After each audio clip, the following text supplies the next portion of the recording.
கோவிந்த கோகுலநந்தன கோவிந்த.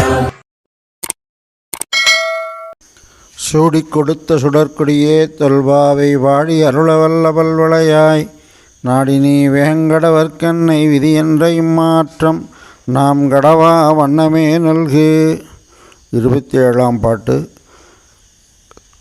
சூடிக் கொடுத்த அன்னையாருடைய அனுபவத்திலே அற்புதமான பாசுரம். கூடியிருந்து குளிர்ந்தேலோர் எம்பாவா என்று சொல்லி கண்ணனோடும் அடியார்களோடும் கூடியிருந்து எம்பெருமானை அனுபவிக்க வேண்டும் என்பதை இந்த பாசுரத்திலே அற்புதமாக அருளிச் செய்கின்றார்கள். கூடாரை வெல்லும் சீர் கோவிந்தா உந்தன்னை பாடிப்பறை கொண்டு யாம்பெரும் சம்மானம் நாடு புகழும் பரிசினால் நன்றாக சூடகமே தோள்வளையே தோடே செவிப்பூவே பாடகமே என்றனைய பல்கலனும் ஞாமணிவோம் ஆடையுடுப்போம் அதன் பின்னே பார்ச்சோறு மூடனை பெய்து முழங்கை வழிவார கூடியிருந்து குளிர்ந்தேலோரெம்பாவாய். சென்ற பாசுரத்திலே உங்களுக்கு வேண்டியது என்ன என்று கேட்க சூடகமே தோல்வளையே என்று இந்த பாசுரத்திலே சொல்லுவது போலே நேற்றைய பாசுரத்திலே எங்களுக்கு கொடியே விதானமே என்று ஆலிநிலையாய் அருள் என்று சொல்லி எங்களுக்கு வேண்டியதை நீயும் நப்பின்னையும் சேர்ந்து அனுபவிக்க கொடுக்க வேண்டும் என்பதை நேற்று பாசுரத்திலே சொன்னார்கள். இப்பொழுது கோபிகாள் உங்களுக்கு வேண்டியவற்றையெல்லாம் நான் சேர்ந்து அளிக்கின்றோம் என்று சொல்ல எனக்கு பிடித்தமானதை நீங்கள் செய்யவில்லையே என்று அவர் மனசு நொந்தாராம். நீ எங்களை நீ கோபிப்பதாலோ உன்னுடைய வீரத்தாலோ எங்களை ஒன்றும் செய்ய முடியாது. ஏனென்று கேட்டால் நீ கூடாதவர்களை வெல்லக்கூடியவன், கூடினவர்களுக்கு தோற்கக்கூடியவனாகினாலே நீ எங்களை முறைப்பதாலோ கோபிப்பதாலோ ஒரு பயனுமில்லை என்று சொல்லி எப்படி ராமன் தன்னுடைய சோதிக்கு சொல்லுகிற பொழுது திருவடி என்று சொல்லக்கூடிய ஆஞ்சநேயர் அவரை தன்னோடு அழைத்து செல்வதற்காக கட்டளையிட்டாராம். ஆனால் ஆஞ்சநேயர் நான் வரமாட்டேன் என்று சொல்லிவிட அவர் ரொம்ப கோபித்தாராம். அப்பொழுது ஆஞ்சநேயர் சொன்னார், உன்னுடைய கோபமானது என்னை ஒன்றும் செய்யாது. ஏனென்று கேட்டால் நீ வாழ்ந்த இந்த பூமி, நீ அணைத்த இந்த உடம்பு, நீ சேவித்து கொண்டிருந்த அந்த அரங்கநாதன், இதை கொண்டு நான் வாழ்வேனே தவிர என்னுடைய உடம்பு இன்றும் ராமனுடைய ஆலிங்கனத்தினாலே கந்தம் வீசுகிறது. இங்கு பல இடங்களிலே ராம சரிதம் சொல்லப்படும். அந்த இடங்களிலே சென்று நான் ஆனந்தமாக கேட்டு நீ ஆராதித்த ரங்கநாதனையே தொழுது நான் காலத்தை கழிப்பேன். பரமபதத்தில் என்ன இருக்கிறது, அங்கு ராமன் உள்ளானா என்று சொல்லி நான் அங்கு வரமாட்டேன் என்று அழகாக சொன்னாராம். அதே மாதிரி கிருஷ்ணன் துரியோதனாதிகளிடத்திலே தரிசனம் செய்து பாண்டவர்களோடு கிருஷ்ணன் அதிகமான அன்பை செய்தார். என்ன இருந்தாலும் பாண்டவர்கள் அவர்களுக்கு முழுமையாக துரியோதனாதிகளை வெறுத்து அவர்களுக்கு தொண்டு செய்தார். கூடாதவர்களையெல்லாம் தன்னுடைய அம்புனாலே ஒழிப்பவன், கூடினவர்களுக்கு தான் அன்பினாலே தோற்பவனாகினாலே கூடாரை வெல்லும் சீர் கோவிந்தா உந்தன்னை பாடி பறை கொண்டு யாம் பெரும் சம்மானம். உன்னுடைய திருக்குணங்களை நாங்கள் பாடுவதே பறை என்று சொல்லி நாங்கள் தனியாக எதையும் கேட்கவில்லை. நேற்றைய பாசுரத்திலே கேட்டதெல்லாம் நோன்புக்கு அங்கமாக கேட்டமே ஒழிய எங்களுக்கு அதனால் எந்த பிரயோஜனமில்லை என்று சொல்லி சூடகமே தோல்வளையே தோடே செவிப்பூவே பாடகமே என்று சொல்லி அற்புதமாக இதையெல்லாம் எங்களுக்கு கொடுக்க வேண்டும் என்று சொன்னார்கள். சூடகமே தோல்வளையே, சூடகம் என்பது எம்பெருமான் விரும்புவது எதை என்று சொன்னால் அவனை கையெடுத்து வணங்குவது. தோள்வளை என்பது சங்கு சக்கரங்களாய் தோளிலே தரித்து கொள்வது. செவிப்பூ என்பது அதாவது எம்பெருமானுடைய நாமத்தை மந்திர ரூபமாக ஆச்சாரியனிடத்திலே பெற்றுக்கொள்வது. பாடகம் என்பது பாதகடகம். இந்த காலினுடைய பயன் கண்டியூர் அரங்கம் பேர் கச்சி மல்லை என்று மண்டினார்க்கு உய்யலல்லால் மற்றையார்க்கு உய்யலாமே என்று சொல்லி எம்பெருமானுடைய ஊர்களுக்கு திவ்யதேசங்களுக்கு செல்வது. இதைத்தான் நான் உங்களிடத்தில் கேட்டேமே தவிர நாங்கள் நகைகளை கேட்கவில்லை. சூடகமே தோள்வளையே தோடே செவிப்பூவே பாடகமே என்றனைய பல்கலனும் யாமணிவோம் ஆடை உடுப்போம். ஆடை என்று சொல்லக்கூடியது எம்பெருமானுடைய அவன் விரும்பி மேய்த்த மாடுகளுக்கும் ஆடுகளுக்கோ எந்த விதமான ஆடையும் அனுப்பியதில்லை.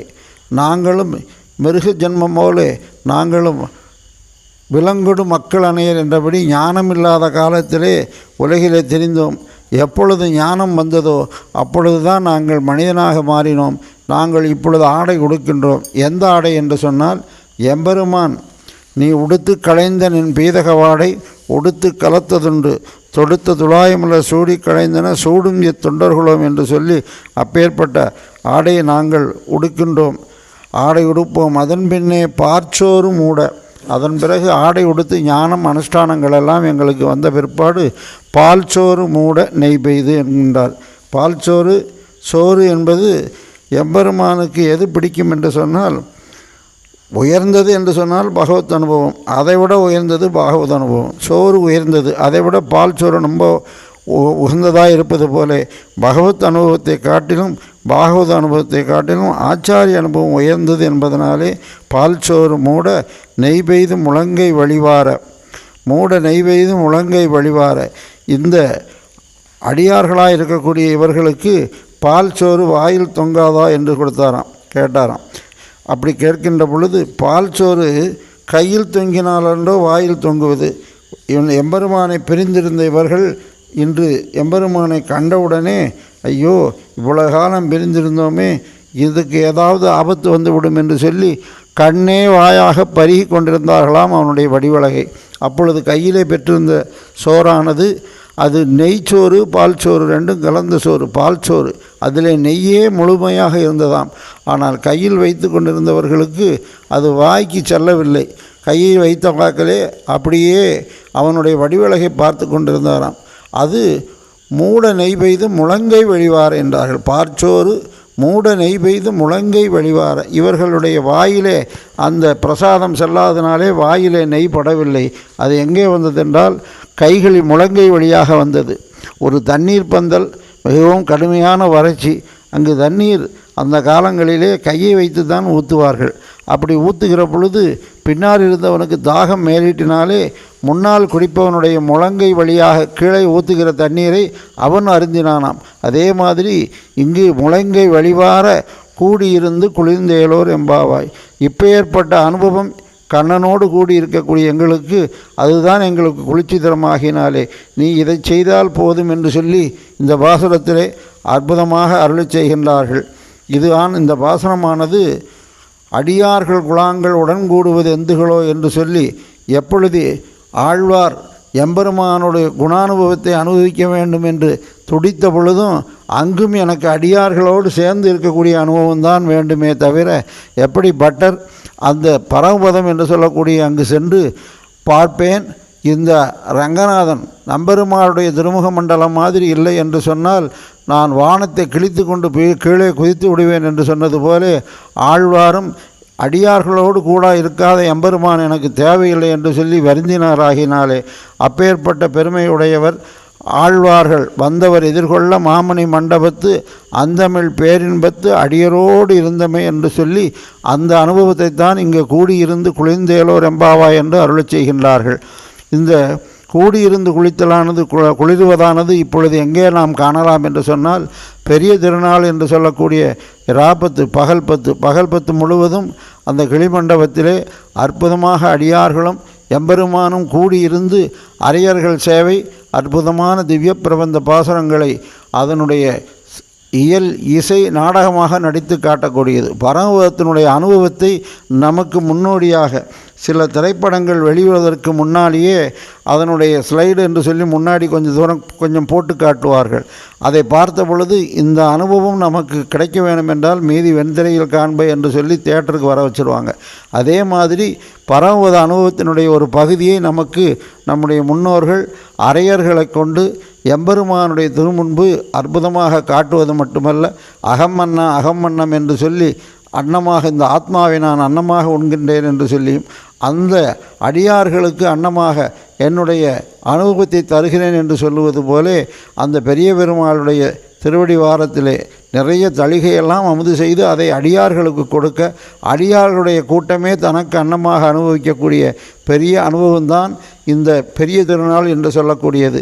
இந்த அனுபவம்தான் பரமபதத்திலும் நடைபெறுகிறது என்று சொல்லி, அந்த பரமபதத்துக்கு சென்றோம் என்று சொன்னாலும் பெருமாள் என்ன செய்வாராம், அடியார்கள் பெரியாழ்வார் அருளி செய்த பாசுரத்தை எப்படியெல்லாம் அனுபவிக்கின்றார்கள் என்று சொல்லி, தான் அங்கிருந்து எப்படி உயர்ந்த குணத்தை ஆசைப்பட்டவர்கள் திரை போட்டிருந்தாலும் விலக்கி கொண்டு பார்ப்பது போலே பெருமாள் பரமபதத்திலிருந்து கொண்டு பூலோகத்தில் எங்கெங்கு சேவைகள் நடைபெறுகின்றது, எங்கு வியாக்கியானங்கள் நடைபெறுகின்றது, ஆழ்வார் எங்கு அவதரித்து அவருடைய விழாக்கள் எப்படி நடைபெறுகிறது என்பதில்தான் தான் முழு நோக்காக இருப்பான் என்பதனாலே அந்த அனுபவத்தை காட்டிலும் சூட்டு நன் மாலைகள் தூயன ஏந்தி விண்ணோர்கள் நன்னீராட்டி அந்த தூபம் தரா நிற்க அங்கு ஒரு மாயையினால் ஈட்டிய வெண்ணெய் தொடு உண்ணப்ப வந்தது போலே இப்பொழுதும் எம்பெருமானுடைய அனுபவமானது பூலோகத்தில் இருக்கக்கூடிய ஆழ்வார்களுடைய அருளிச் செயலிலே நோக்கி கொண்டு இருப்பாராகினாலே நாம் அந்த அருளிச் செயல்களை நாம் பொழுதுபோக்காக மட்டுமல்ல, அதே நமக்கு குளிர்ச்சி தரவல்லதாக அனுபவிக்க வேண்டும். இந்த பாசுரமானது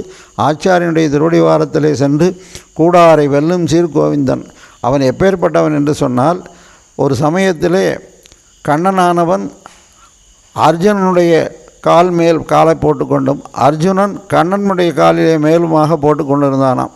சத்தியபாமையினுடைய மடியிலே தலை வைத்து அர்ஜுனன் மேலே காலை போட்டிருந்தான். அங்கு அர்ஜுனனோ அந்த திரௌபதி இருக்கின்றாலே அவளுடைய மடியிலே தலையை வைத்து அங்கு கண்ணன் மீது காலை போட்டு உறங்கி கொண்டிருந்தார்கள், படுத்து கொண்டிருந்தார்களாம். அப்பொழுது சஞ்சயன் வந்து கண்ணனை பார்ப்பதற்காக வந்த பொழுது அனுமதி கொடுத்தாராம். எதற்காக என்று சொன்னால், இவ்வளவு அந்யோன்யமாக நானும் அர்ஜுனனும் இருக்கின்ற பொழுது துரியோதனாதிகள் ஜெயிக்க முடியுமா என்று சொல்லி அதை அந்த அனுபவத்தை போய் சொல்லு என்பது போலே அழைத்து காட்டினாராகினாலே நாமும் எம்பெருமானிடத்திலே அனுபவமாக அவனுடைய ஆயுதங்களாய் இருக்கக்கூடிய பஞ்ச சமஸ்காரங்களை பெற்று தீயிற் பொலிகின்ற செஞ்சுடராழி திகழ்திரு சக்கரத்தின் கோயிற் பொறியாலே ஒற்றுண்டு நின்று குடி ஆட்சி செய்கின்றோம் என்ற அந்த சொரூபத்தை பெற்றிருந்தோம் என்று சொன்னால், அர்ஜுனன் மீது எப்படி கண்ணனுக்கு பெருமை அன்பு ஏற்பட்டதோ அதே அனுபவம் இந்த ஆத்மாவினிடத்திலே எம்பெருமானுக்கு உண்டாகும். அந்த அனுபவத்தை பெற்றோம் என்று சொன்னால் இந்த பால்சோறு என்று சொல்லக்கூடிய ஆத்ம அனுபவம் எம்பெருமானுக்கும் எம்பெருமானுடைய அனுபவம் இந்த ஜீவாத்மாவுக்கும் கிட்டும். அப்பேற்பட்ட அனுபவத்தை பெறுவது போலே அமைந்திருக்கக்கூடியது இந்த பாசுரம். இந்த பாசுரத்தினாலே எம்பெருமானை அடைவதை காட்டிலும் ஆச்சாரியன் அடைவது தான் நமக்கு முக்கியமாகினாலே அந்த ஆச்சாரியன் அடைந்தால் எம்பெருமான் நமக்கு சுலபமாக கிட்டுவான். அந்த நாராயணனே நமக்கே பறை தருவான் என்று கூறினவர்கள் இங்கு கோவிந்தா என்று சொன்னார்களாம். ஏன் என்று கேட்டால், எம்பெருமான் கூடாரை வெல்லுஞ்சீர் கோவிந்தா என்று. எம்பெருமானுடைய திருநாமம் நாராயணனே என்று சொன்னாலும் அவனுக்கு அது பிடிக்காத பேராம். சிறுபேர் என்று நாளைய பாசுரத்திலே அருளி செய்வார்கள். எம்பெருமான் உகந்தது மாடு மேய்க்கக்கூடியது. சுவாரஸ்யமாக சொன்னார்கள், கூடாரை வெல்லும் சீர் என்று சொல்லி அவன் இந்த நேற்றைய பாசுரத்திலே கேட்ட பறை விதானம் இதெல்லாம் கொடுத்த உடனே நாங்கள் இதை பெறுவதற்காக வந்தோம், நீ மாடு மேய்ப்பவன் என்பதை நிரூபித்து விட்டாயே, கோவிந்தா கோக்களை ரட்சிக்கக்கூடியவனே என்று சொல்லி அனுபவித்தார்கள். ஆகினாலே நாமும் எம்பெருமானுடைய குணானுபவத்தை அனுபவிப்பதற்கு ஆழ்வாருடைய பாசுரங்களையும் ஆண்டாள் நாச்சியாருடைய திருப்பாவையை அனுசந்தானத்திலே கொண்டோம் என்று சொன்னால் எம்பெருமானுடைய குணானுபவத்தை பெறுவது எப்படி? அந்த ஆயர்பாடியில் இருந்தவர்களெல்லாம் நேரிலே கண்ணன் இருந்து அவனை அனுபவித்து கொண்டு பால்சோறும் அவர்களுடைய வாயிலே செல்லவில்லை. அதேபோல் சம்ஸ்காரமாக இருக்கக்கூடிய இந்த உலகத்திலே நாம் வாழக்கூடிய வாழ்க்கையானது ஏதோ ருசி என்று சொல்லி சிலதை அனுபவித்தால் அதெல்லாம் நமக்கு ஆகாது. சாட்சாத் தர்மமாக இருக்கக்கூடிய எம்பெருமான் கண்ணனையே அனுபவிப்பது தான் பெறாப்பேறு என்று அனுபவிப்போமாக. ஆழ்வார் எம்பெருமானார் ஜீயர் திருவடிகளே சரணம். ஜீயர் திருவடிகளே சரணம்.